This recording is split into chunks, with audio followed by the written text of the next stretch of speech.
making sense of dollars and cents? I mean, did somebody, isn't that part of the process usually to say, here's the bill and here's what here's the impact that this would have? I wasn't in the committee hearing, so I didn't hear those, but But did they have some financial impacts? What's this? I don't know that I know the answer to that, but I think, isn't there supposed to be a fiscal note with? always. Oh, they call it fiscal note? Yeah, I think so. Is that Yes, the right That's term? right. That's proper term. But all these legislative changes that affect employment in general, it's like, look at how did. I'm gonna put a pencil to this thing and really figure out what it's gonna cost. You saw paid family leave, that's Yeah. already way over. Well, yeah, they're talking about raising the Yeah. tax. Yeah, they're raising the tax. The 600 million, they were off. Oh, boy. Yeah, they're raising the taxes before the law even started. Jeez. I gotta run. A session with Stephanie Haight for the employment law, and wow, she ran through that long list of all those new laws coming into effect. And it's all hot. That was at Owatonna? No, that was here. Oh, that was We did here. that Oh, you as did part that? of our business conference. Oh, okay. At the end of Oh, October. yes, Yeah. that's right. I think Ann came to that, right? Yeah. Yeah. You're going, we have 3 minutes left. I had a staff. Yeah, they didn't change the time. I had one of my employees at our meeting that Stephanie did, and she said she has never seen a legislative session with so much employment change. Yeah. This is the last one. Ugh. Yeah, it's gonna be tough on some smaller businesses, cheapers. Yes, it is. Yikes. So it's the hardest. For sure. Large companies already have infrastructure in place that can take care of stuff like that relatively easy, like Wells Fargo. Yeah. Hey, Terry. We don't really care. Yeah. I mean, most of what we do already fits under that Yeah, umbrella, yeah, for the most part, yeah. but little businesses, small businesses, Yeah. When I think when the hard part is so many of the little businesses aren't aware of it, you know. Yeah. Like trying to, all we can to communicate. Was that well attended, your business conference? Yeah, that session, well, we had about 20 there. Yeah, okay. No, You do it in here? No, we did it at the formal home, Oh, yeah. because then we also did healthcare, and then Right. we had the one on the tax laws, and then we had the marketing. So Great idea. Yeah. Anne went to one of them. I don't remember which one she went to. Probably the she was tax. at the employment law. one. Employment law. Yeah. And we're putting together some information to push out again, and then with the list of our the employment attorneys, the employment law attorneys. Right. That'll come out in the e-blast today, so Okay, sure. Good, lots of stuff. good. Hi, Eric. Hi, Jenna. Morning. Good morning. Good morning.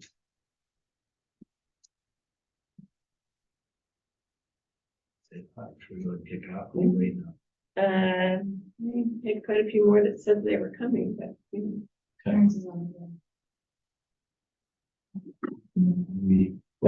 we wait for Hammer and Clay? Here he is. He's with next era. All right, well, we'll go ahead and kick the meeting off. Good morning, everyone. And good morning to those who are joining us virtually. Huh? Go ahead. I was just gonna say maybe introductions. this We morning. could do some introductions this morning. So I think we'll start in the room. Joe Bauer, Wells Fargo Bank. Jim Kruger for Nibaur Electric Cooperative. Cody Dirks with EDF Renewables. Sarah Platt, I work at the home office group, but also with All Seasons Outdoor Maintenance. Gene Dornick, general contractor and part-time legislator. Mark Nibaur, General Manager here at Austin Utilities. Elaine Hanson with the Austin Area Chamber of Commerce. And then online. Jenna, Morning, Jenna Herzog with Mayo Clinic Health System. Eric, Eric Carolno, Southeast Minnesota Association of Realtors. great. Clay,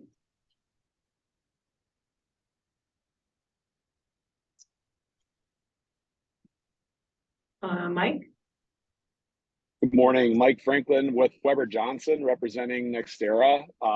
Clay and I spoke just a minute ago. I think he may be having audio issues. Sometimes Zoom is tough behind the firewall, but he's on, he's working on it. okay, Justin,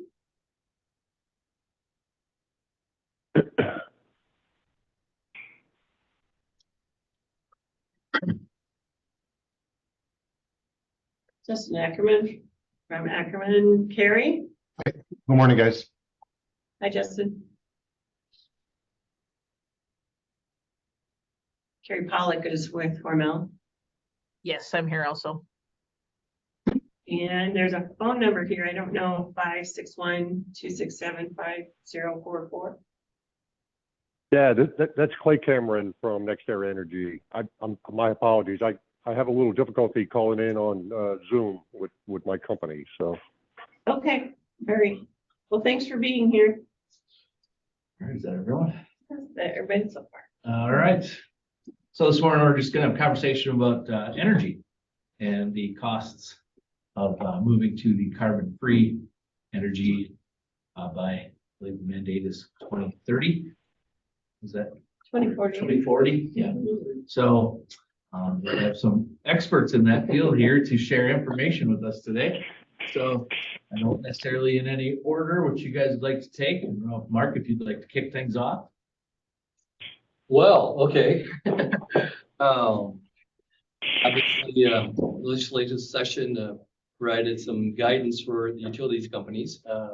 Austin Utilities, we are a member of an agency, a power agency. It's called Southern Minnesota Municipal Power Agency. And so we work through that agency. So from the standpoint of Austin Utilities, we don't necessarily go out and buy our own power in the market. We go through SIMPA. So SIMPA, we call it SIMPA for short. We'll be working with them at least to 2030, 2030 beyond, still open for Austin Utilities if we continue with SIMPA or go on our own. But at this point anyway, it's with SIMPA. So we'll be working with the agency and all its members to determine what our path is to get to 100% carbon free by 2040, which right now seems like it'll be very, very, very challenging for us. And actually the law, I think by 2030, we have to be at 60% GM. And then 2035, we need to be at 90% carbon free, and then the 100% by 2040. So presently, the technologies to get to 100% 2040 is very limited, very challenging. And when you say, well, we like to know what the cost of trying to get to 2040 and 100% carbon free, we really don't have those costs. And that's been the challenge for us as we continue to look at our portfolio going into the future. Right now, we're about 25% renewable in our portfolio. The rest is made up of fossil fuels, so coal or gas for the most part. So that's where our current profile is. Obviously, we'll continue to look at trying to meet these mandates as we move forward. But to do that, it's going to be challenging. I think one of the challenges will be maintaining the energy as well as capacity. As a utility company, and Jim has the same challenges. We have capacity or the power to push those electrons. We need to be fully vested of what our needs here in Austin. In Austin, we're using our peak this year was 70 megawatts of power. So we need that capacity. If it's wind, solar, coal, nuclear, whatever, we need to have 70 megawatts capacity on our books to meet that need. Energy ebbs and flows, obviously, based off of the time of year and the demand of our customers, but the energy is pulled off of those sources. Capacity wise is fairly light for solar and wind. So when you have these wind and solar capacities, or I should say resources, the capacity is fairly limited. So we got to make up that capacity to make sure we meet the MISO standards. So right now we back that up with coal and gas, because obviously we know wind doesn't blow all the time, and the sun doesn't shine all the time. So we got to have that capacity. So when those resources aren't available for our customers, we have a backup for that. So as Jim and I have talked, we kind of got a double book. Because if we want 100% renewable, we'll have to have 70 megawatts nameplate capacity for renewable energy. And if there's nothing to back that up, battery, for example, and the battery technology is not there by any means, maybe by 2040, but who knows, but that technology is not there. So I got this 70 megawatts of renewable energy, nameplate per se, which could be a lot of wind and solar, because that's about the main renewable energy resources we have in this general area. I still got to have 70 megawatts of capacity to back that up. And right now I got to have natural gas or coal to do that. And that will be the challenge for us, is getting away from that fossil fuel, as they say, to 100% renewable and be able to rely on that 100% renewable, the hottest day of the year or the coldest day of the year. And now there's a huge gap to that. And I think, Jim, you had some interesting facts. And I'll let Jim share just some of the challenges we've run into so far. And this summer was a perfect one and winter. So Yeah, let me just give a little background where our co-op is set up very much like Austin Utilities is. We do not generate any of our own power. We buy it contractually through currently 2 providers. And that's a little unique for co-ops. We buy about half our load from Dairyland Power out of La Crosse, Wisconsin. They're a generation transmission co-op. There's 24 co-ops that buy power from them. And we currently are buying the other half of our load from Alliant Energy. Alliant, as some of you may know, had a retail presence in Minnesota up until 2015, when we went together with 12 co-op or 11 other co-ops, or 12 total. We bought that territory, and as a part of that purchase, we entered into a 10-year wholesale agreement with Alliant Energy. So they're supplying power to part of our load through 2025. Now, once we hit July 31st of 2025, all of our load will be supplied by Dairyland. We'll be set up very much like Mark is with Simba. Our power supplier is pretty much the same as Simba in terms of where are we on track on renewables. About 25% of their current portfolio is renewables. They're continuing to add renewables. But to Mark's point on the supplying capacity on those hottest days of the year, I got some information. The first one I'll talk about is winter last year. So around Christmas time, you may remember we had some extremely cold weather. We had peaks. Looks like December 23rd was probably the highest peak, about 107 megawatts of demand. And our traditional fossil fuel sources supplied, to do some math in my head quick, pretty close to 70+% of the power, and then nuclear was another 10%. So we did have good wind resources on that day. Wind was actually supplying 18% of our power. But think about that 18% on the coldest day. And then on the hottest day, it's a little bit more challenging because we see more ups and downs and peaks as the heat of the day. We had about 120,000 megawatts of demand, and wind and solar were actually down. These numbers are from June of 2022, so June 19th to June 25th. So we had a hot week there. We were supplying less than 20% of the peak on what I'll call those intermittent resources. So as we look to the future and, what does this look like if we want to be carbon free? Mark kind of hit on it. We need to make sure we have that power capacity available to meet those needs. We'll see a greater build out of renewables, I think, in the future. Our power supplier, Dairyland, does have a carbon reduction goal, 50% by 2030. And projecting out 10 years from now, they're looking at being, do some quick math in my head, probably 40% renewable at that point. That's in 2033. So we're moving towards those targets.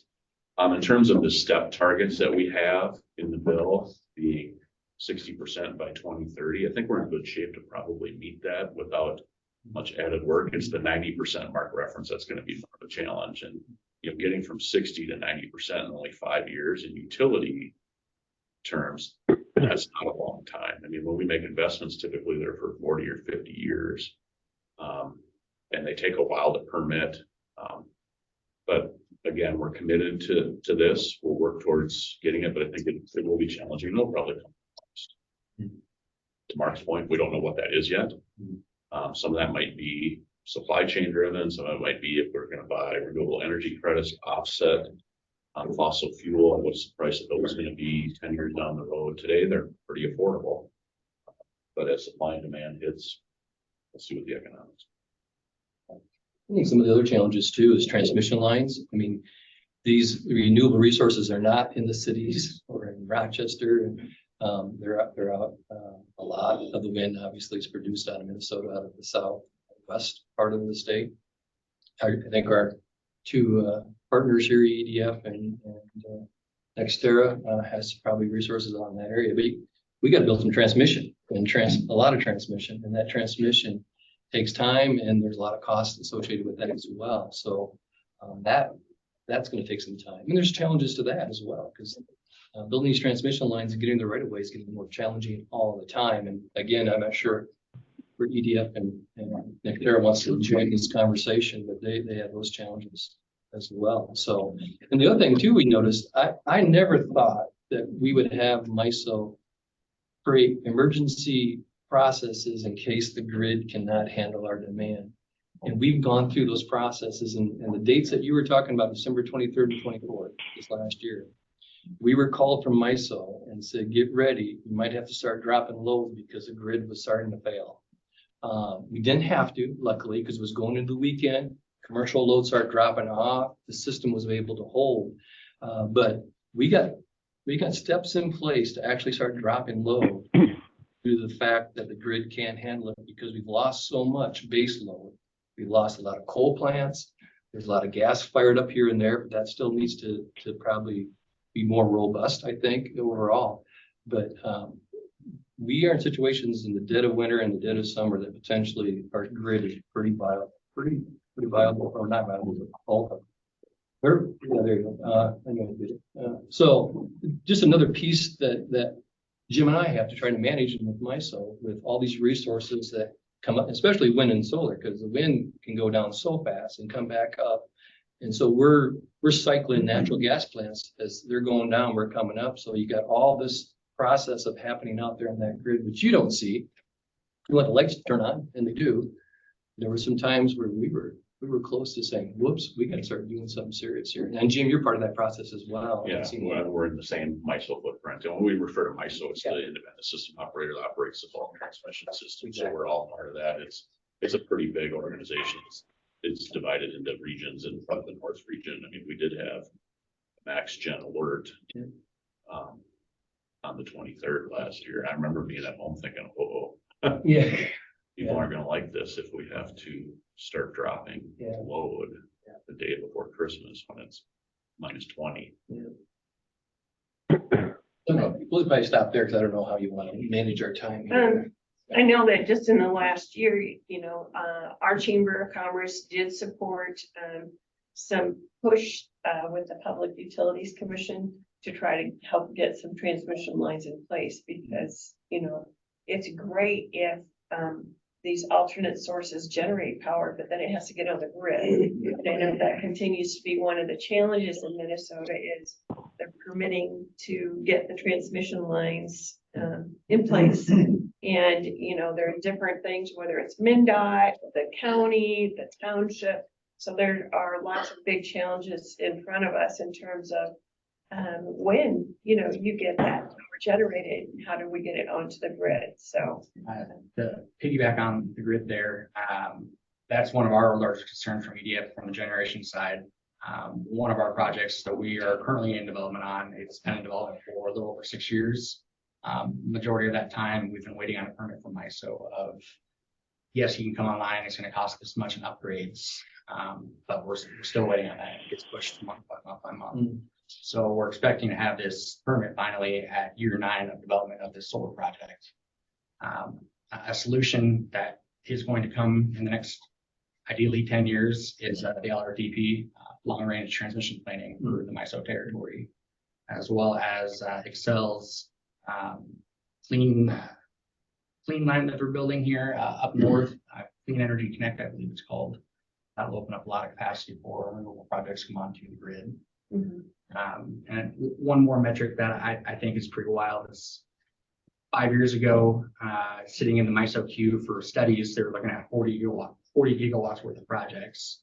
Last year in 2022, they were looking at 171 gigawatts worth of projects to study, and they just don't have enough manpower to do all those studies. It's just a delay. well, maybe they could move some people from the regulation permitting side into.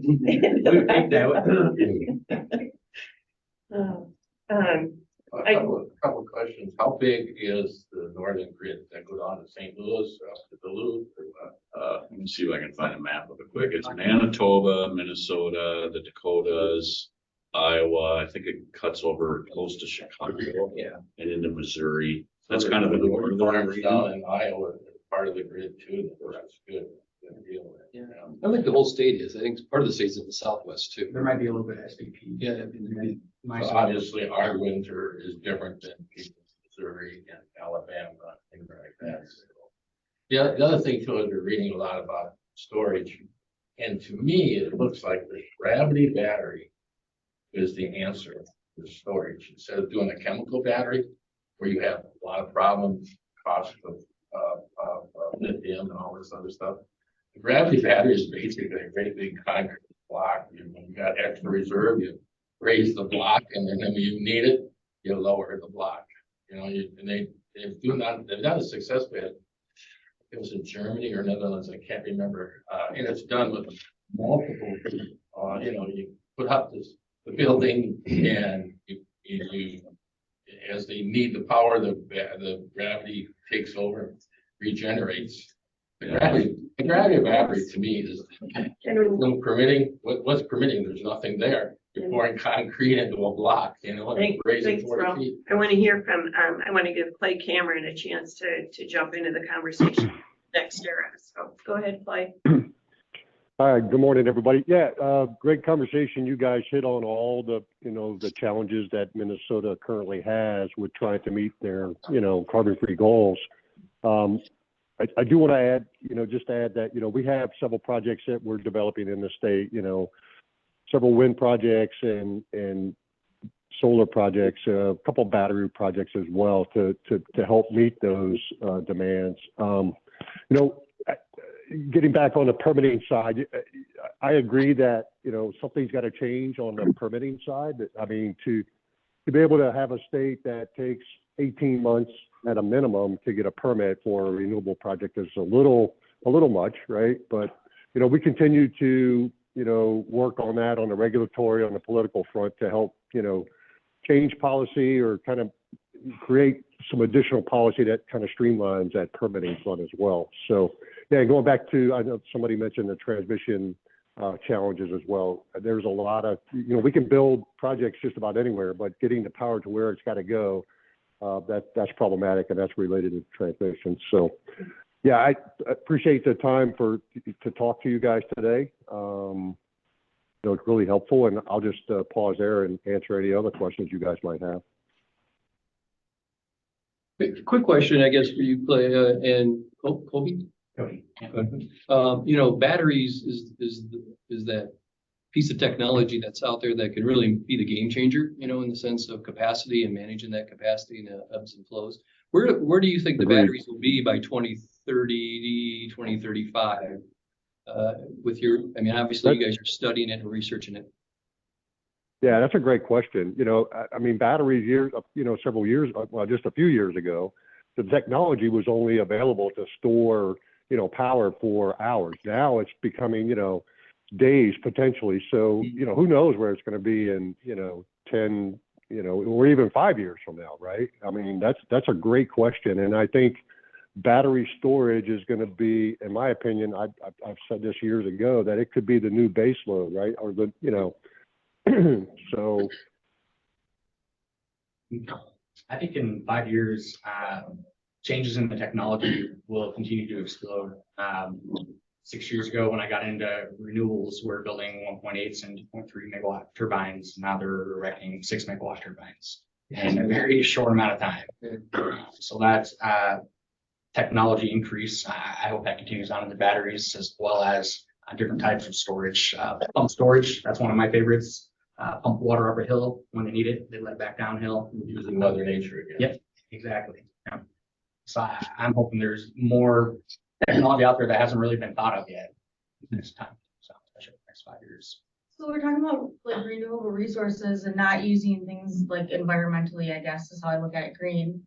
So what happens when these batteries do they ever end? It's kind of like the wind turbines and the people talk a lot about where the blades go when they're not, or things like that. Like, are we gonna end up having more stuff in our landfills now because we don't have those types of things that can we stick one of those batteries in a landfill and it's green? I just wonder those types of things. Like each one of these probably will have another implication that's not green, in my opinion, but I don't know if that's true or not. I don't know enough about it. Fortunately, within the industry, recycling has been a drawback over the last couple of decades, and there's been a lot of improvements. Recycling turbine blades, PV for solar panels.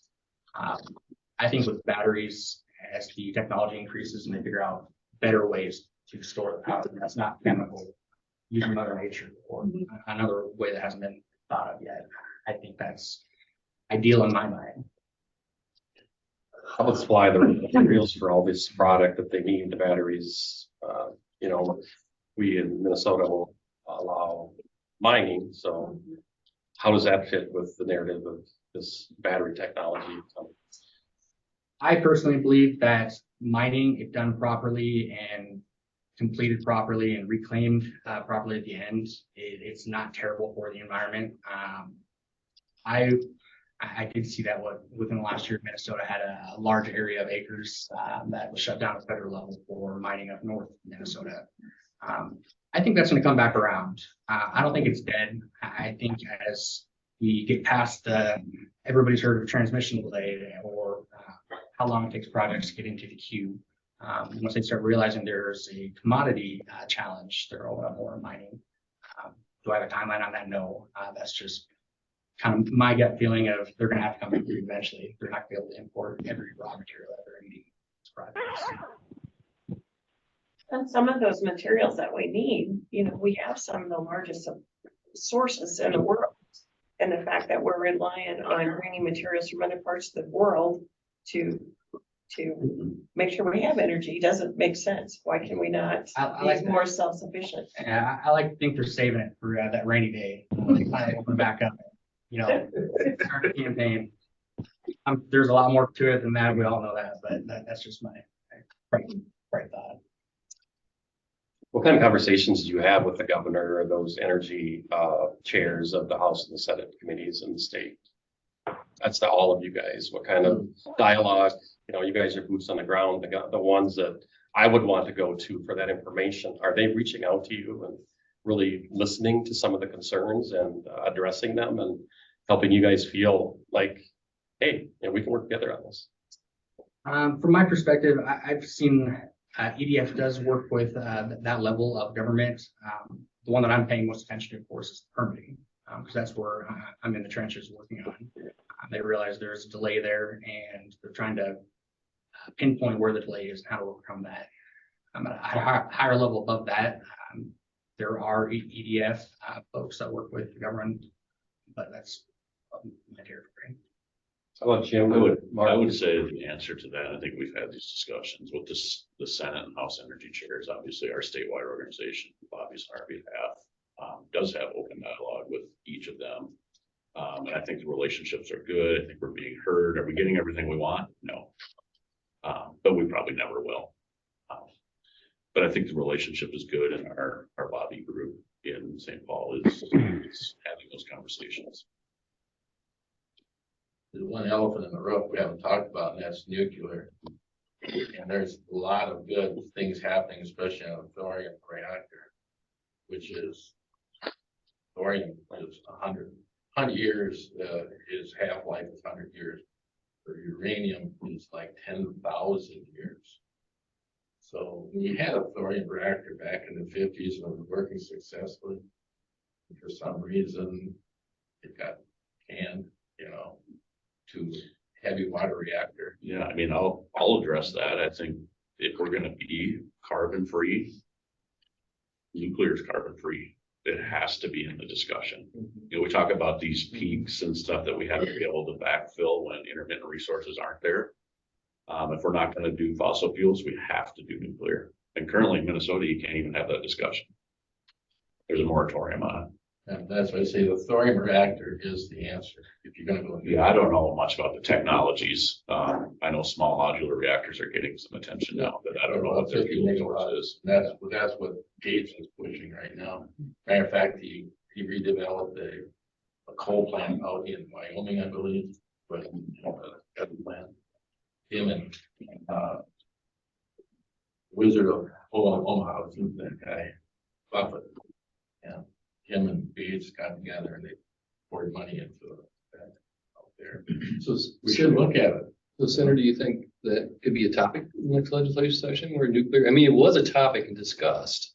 In the past. Yeah, we just need more help from you guys voicing, actually, all of those, and to your point, Ralph, that we have that amendment on the energy bill to just start the conversation and to look into the research. And they voted it down. And so, yeah, we had quite a few discussions on the Senate floor about nuclear and how important it is. And People are still scared of the 3 mile. Yeah, You know, and- they don't understand, you know, and I'm not even close to understanding it, but I could read the peripheral and thorium is the answer, it really is. Salt water reactor.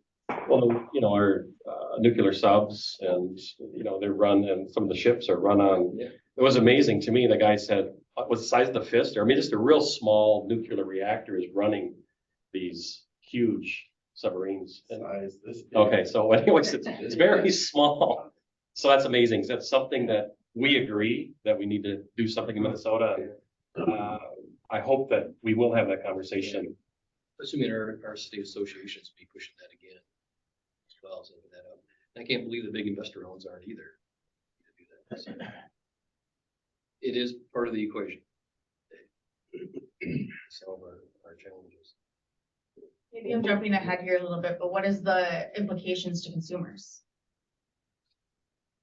I mean, change comes with dollar signs, obviously. Yes. And I can't imagine, like, I mean, I told you guys I work at the Harmel Institute and I see how much we pay a month now. I can't even imagine if we have to, you know, it's like buying everything new. Yeah, I think to Mark's point, Yeah. we don't know really what that This is end too far out. consumer is gonna be in 2040. You know, it's gonna depend on a lot of things. I mean, are we gonna keep seeing inflation at 4 to 6%? You know, compound that over years. I mean, you know, and there's certain sectors in the economy that are seeing higher than that. I don't know what you guys are seeing for panel prices, if they're coming down now. Again, but yeah, I mean, we're working on some projects, 6 megawatts of solar projects, and it's kind of been all over the place. So nobody's gonna promise us a 20% reduction on the prices. I'm not. I was honestly hoping Mark was gonna sign something before we left this meeting. There's we have a lot of rural customers, Jimmy, price can that better, but.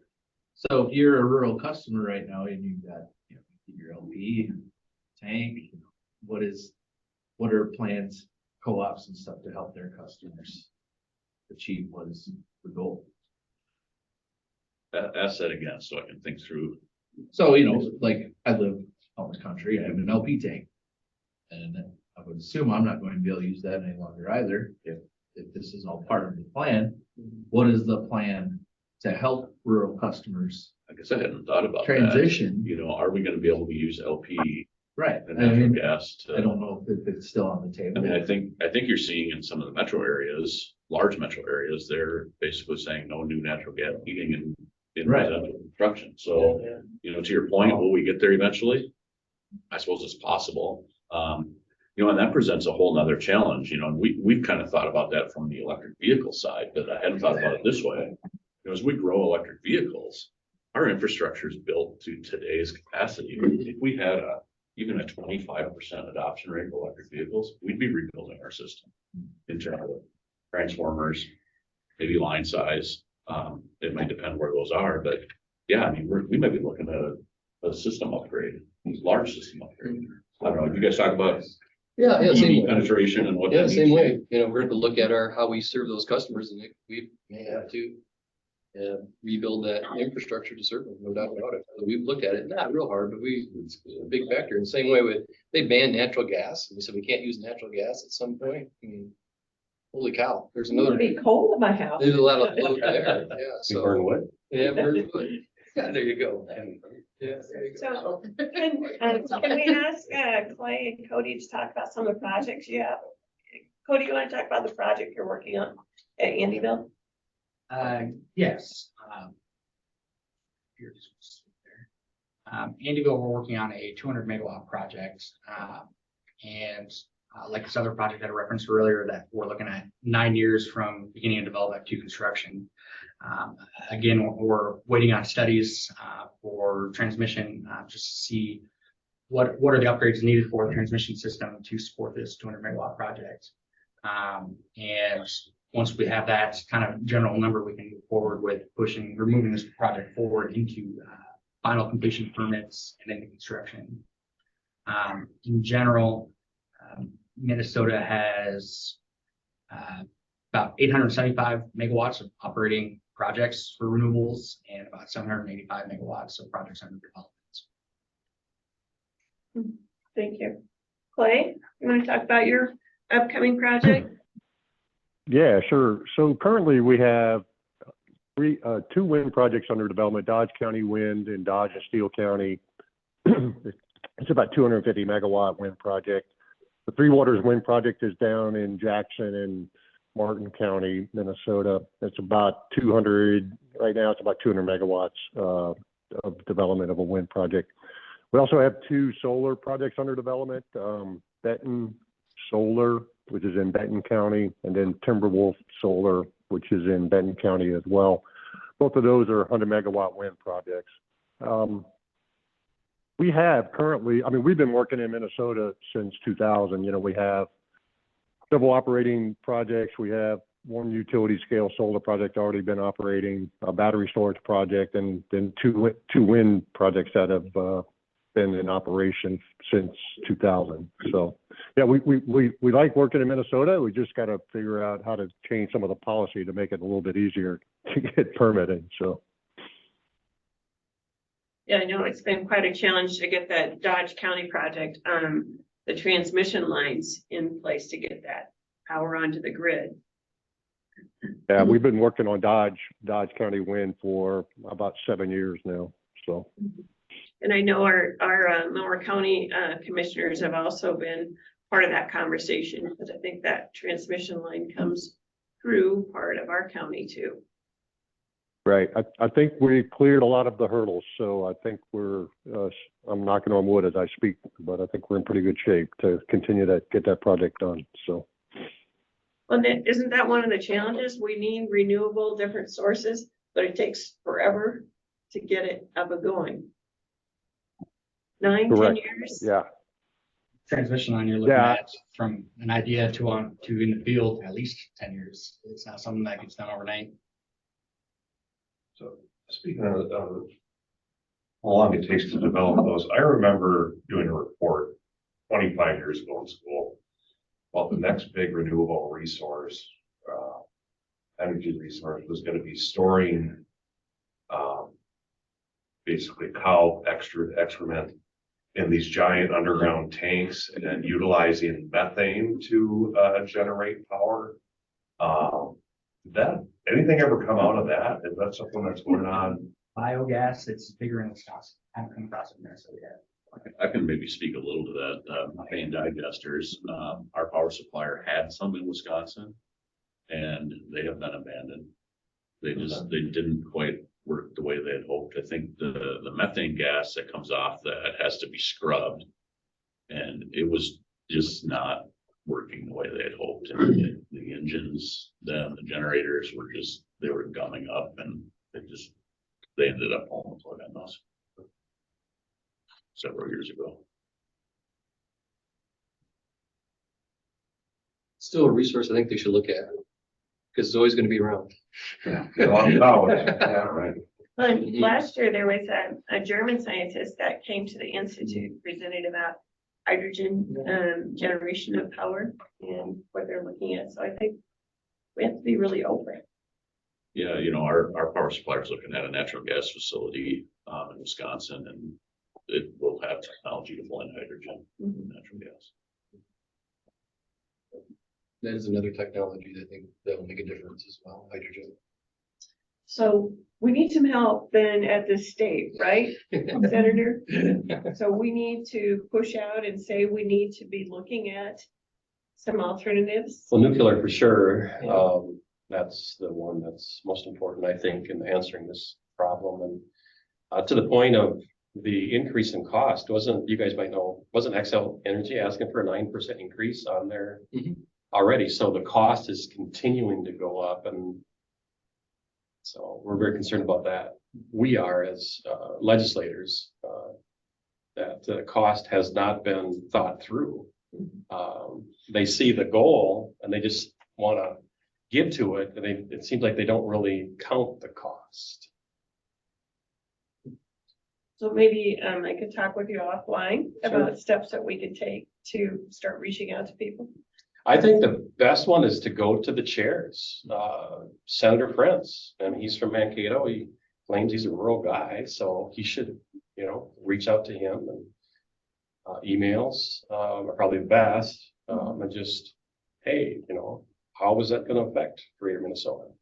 Because there's very few legislators that are from Greater Minnesota. He's kind of one, and there's 2 or 3 others.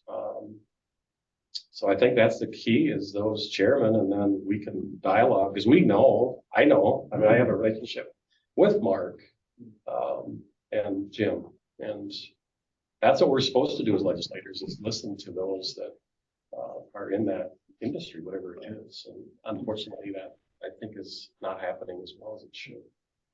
Just getting back to the permitting process, what is the stumbling block? Why does it take 9 to 10 years?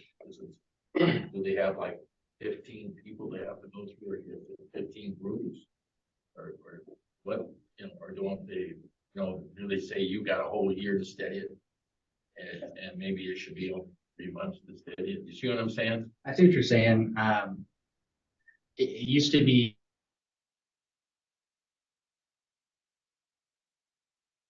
you did everything, got everything prepped for your report, and turned it in and your permit, and now you're looking at 18 to 24 months plus. I'm not sure what the delay is for on there. I was just gonna say, why do you need 24 months? That I couldn't tell you what their delay is. But that's where you need to go at, and saying, Well, some of that is people don't want it on their property, the right of ways, Not- and I not think that Clay backyard. can speak to that probably better than I can, if he's not still my on. backyard, right? Well, yeah, you want it in your yard? Most people don't. That goes through the Mark, farms. good place to put it in his backyard. Clay? Yeah, I'm sorry. I had a little difficulty hearing what the question was. So the question was about transmission line. Why is it so difficult to get them up and going? Why does it take so long? And I brought up that your local farmers and some people don't want those on their property. So I just Yeah, think you would agreed. know more about that than I would. Yeah, you think about it, transmission line cutting across country on private land. You're right. It is challenging to get landowners to sign up for that.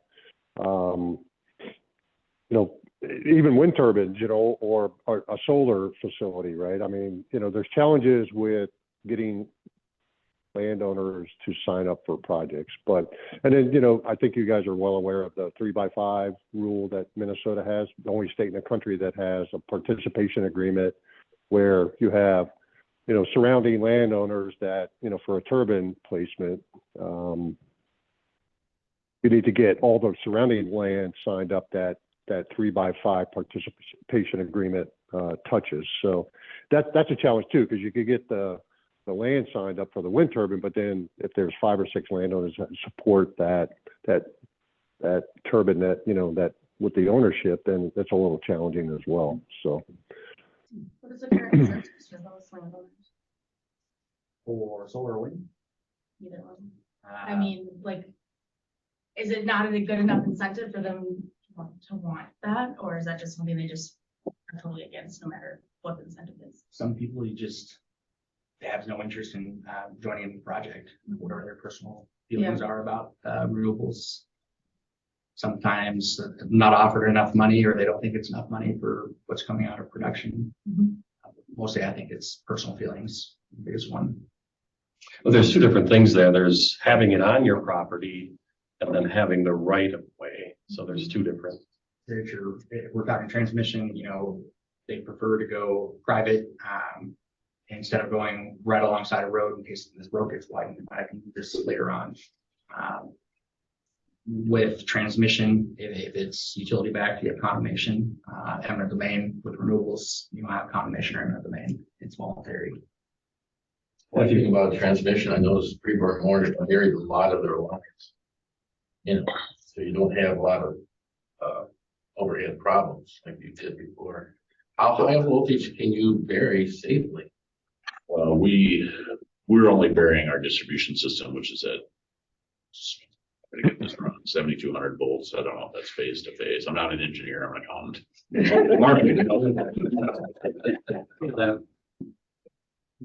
So we're burying our distribution system. I think it's much harder to bury transmission. I mean, you got a little piece buried by the airport. Yeah, we got 69,000 volts buried by the airport because we had to go down, and I think we only have like quarter of a mile, but that was like $1.5 million to do that. $1.5 million Yeah. to bury a high voltage. High voltage, yeah, that little piece. It's very, very. What would it be expensive. if it was overhead? What's that? Well, how does it differ from underground to overhead? Three times more expensive, 3 times. 3 to 4 times more expensive. Whenever I ask to bury transmission lines for a project, my hands get slapped pretty hard. Just because of the cost. Don't How even far, think how about far it. down do you have to bury it? Well, our distribution system ours is 13,800 volts, but, I think the 3 feet, 3.5 feet down, transmission's deeper. I mean, the higher the voltage, the deeper you should be going. It's all in conduit, so it's protected. Yeah. It's mostly material cost. Oh, yeah. Less maintenance? Yeah. When you have problems on underground system, it's, Yeah, but when you have a problem, then. Yeah, it's wicked. Fixing Figure it out. It's figuring it out. Yeah, right. It's tough and it takes a little longer. The thing you eliminate with the underground is you don't have trees, ice, wind, but you still, if you get cloud to ground lightning, you're gonna have problems, but they usually don't show up for maybe a day or two. So, you have a storm pass through, a lot of lightning, then it's sunny the next 2 days, and all of a sudden somebody's power goes out, and I'm like, well, what the heck? Well, they had lightning strike, and we'll find a faulted cable that maybe partially burned it. Yep. Jacketed. How the cable. much of a problem is that? Oh, a lot less than overhead is. Yeah, Less than. But when you got it, then I gotta go dig it up, So splice less it. maintenance, but more dollars in the maintenance. Yeah, when you have a problem. Yeah. more, Yes, but less frequent. Less frequent outages, for sure. Back to the Tesla system, transmit all the power through the air, like you said. Waiting for that one. Gotta bring back chain gangs, cut down on the labor. A lot of people in prison just haven't started digging. Yeah, that's a whole nother topic. Anybody who's joining today have any questions? Your problem with that.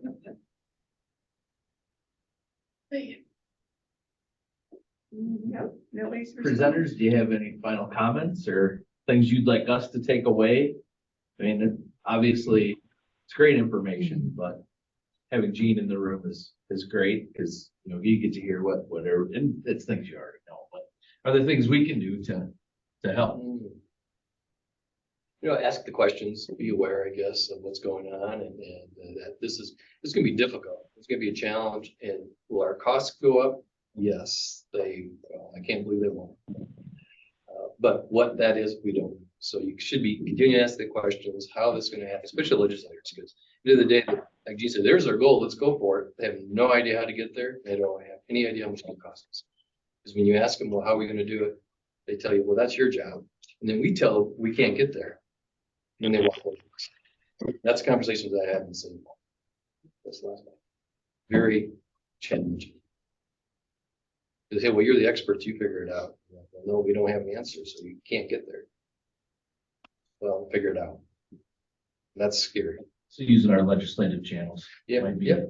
Some of the best. That's my last comment. And I would agree with Mark, and, I think I can speak for any utility. Obviously, Yeah. reliability and affordability are on the top of the list of things to provide to our consumers. Yeah. People have come to depend on us for everything. When I hit that switch, they expect these lights to come on, and, we're committed to being there. In terms of getting these goals, we're committed to reaching them as well. It'll be a challenge, I think. Yeah. And to Mark's point, costs will go up. How much? Probably too early to say at this point. Cody. I think the challenge is there and solution, it's being discussed more and more frequently, the transmission, the permitting. I'm hearing more and more about permitting, reform at, the state level, which is nice to hear. And with the amount of projects that are coming into the MISO queue or any of the ISO queues, they're needing and they're realizing they need to update the grid and build some more transmission to connect everything. Clay?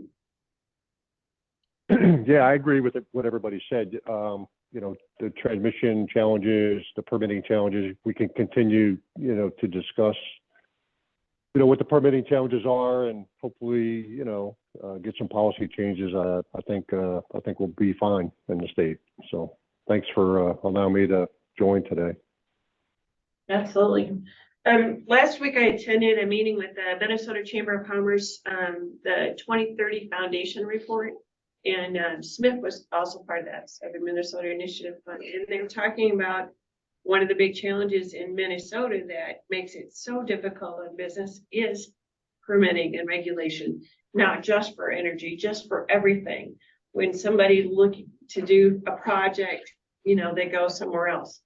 Do you think Absolute Energy, who gets most of their corn from Minnesota, do you think that being just across the state line was an accident, you know, or was it permitting and regulations that caused them to make that move, you know? And it is a big challenge. I'll be sharing a link to that full report so you can review that.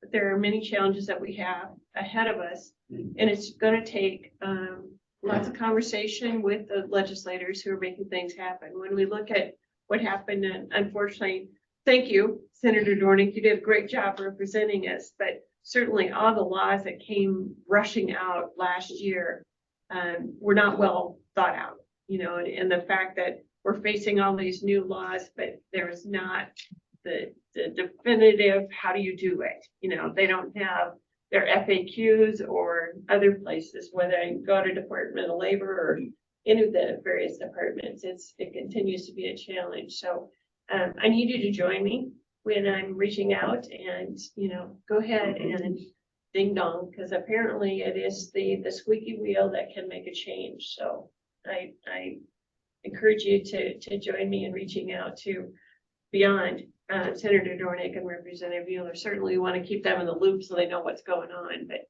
we'll be targeting some of those chairmen and see if we can make something happen. Terrific. Thank you, Wayne.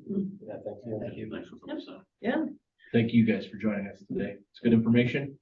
Again, go out and share it and make sure other people know, because as we decide to, we can do that.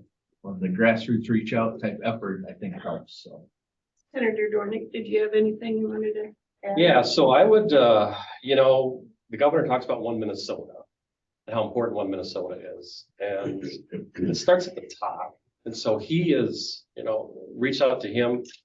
And One Minnesota appears to us as Republican legislator is a one party rule.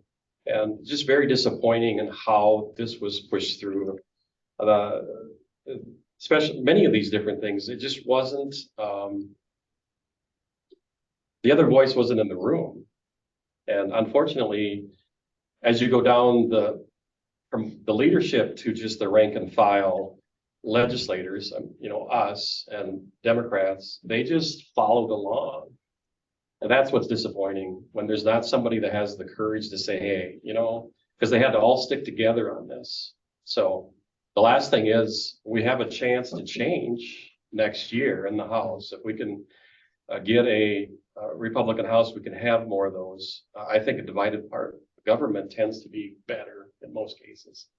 Maybe all cases, but I'll just say most cases. And that's the disappointing is they had the power, and the governor should have taken charge and said, hey, let's, you know, talk this through. And the last point, I can't remember, I think it was the guy that presented at the Nibaur talked about Oregon.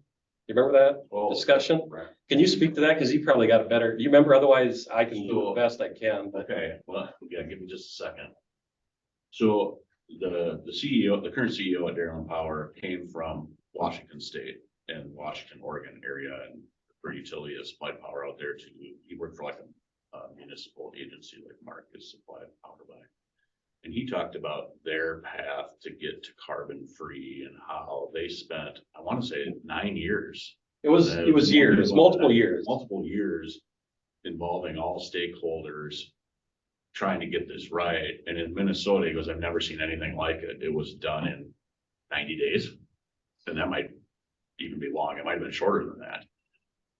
He just talked about how it was so different doing it out west. We're pretty liberal out there too. And coming to Minnesota and now bam, it's just done without a lot of stakeholder input. It was kind of eye-opening, probably more eye-opening to you as a legislator.